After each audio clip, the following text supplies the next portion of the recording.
Hey guys, what's up? This is Sean Heather, and in this video I'm going to show you how to take a screenshot on your Xiaomi Redmi 5 Plus smartphone.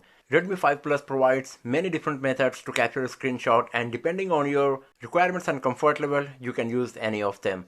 So let me show you how to do this.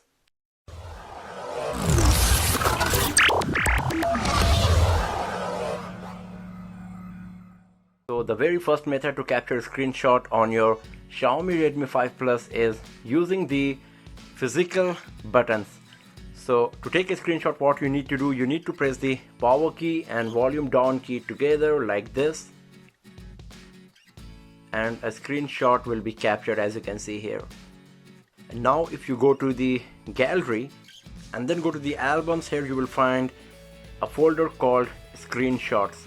If you just tap on this, here you will find all of these screenshots that you have captured. So this is the screenshot that I just captured. As you can see, it's an image, and if you go to the image detail here, you can see that the resolution of the image is exactly same as the resolution of the device. So this is how you can capture a screenshot on your Xiaomi Redmi 5 Plus using the power key and volume down key together.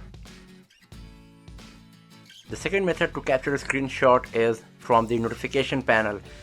If you go to the quick toggle menu, expand it, here you will find an option called screenshot. If you just tap on this, a screenshot will be captured.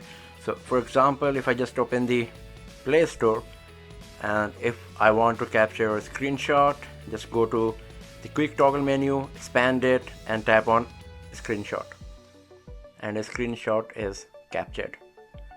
So now if you go to the gallery, this is the screenshot we just captured.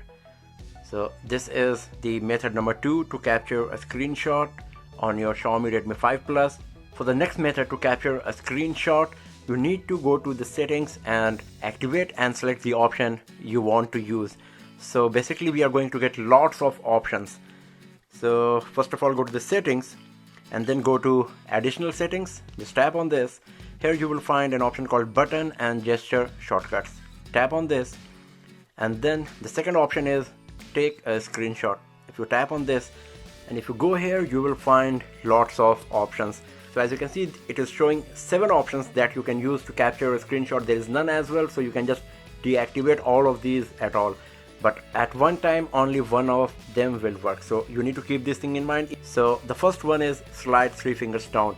So what exactly it does, if you use 3 fingers and slide down on the screen of your Xiaomi Redmi 5 Plus, a screenshot will be captured like this. So you can see that a screenshot is captured. Let's go to the gallery. And this is the screenshot we just captured. As you can see, it is from the settings page where we were just few seconds back. And then you can use many different options as well.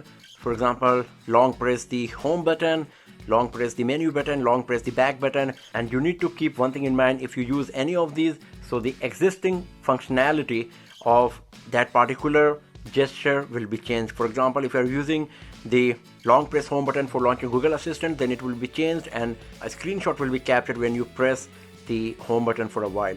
And then there is power plus home, power plus menu, power plus back. So for example, if I select power plus home and then I press the power key and this home key, a screenshot must be captured like this. As you can see, it's captured. Now let's try power and menu. So here's the power, here's the menu. There we go. Now let's try power plus back. So this is how you can use any of these methods to capture a screenshot on your Xiaomi Redmi 5 Plus. So basically we got 9 methods, but at a time only 3 of them will work. The first one using the power key and volume down key together, then second one from the quick toggle menu, and third one you can use from this list of options available. So this is how you can capture a screenshot on your Xiaomi Redmi 5 Plus smartphone. So that's all for now, friends. Thanks for watching the video, and do not forget to subscribe the channel for more videos, tips and tricks and hands-on reviews like this. I'll see you guys next time in another video. Have a nice day.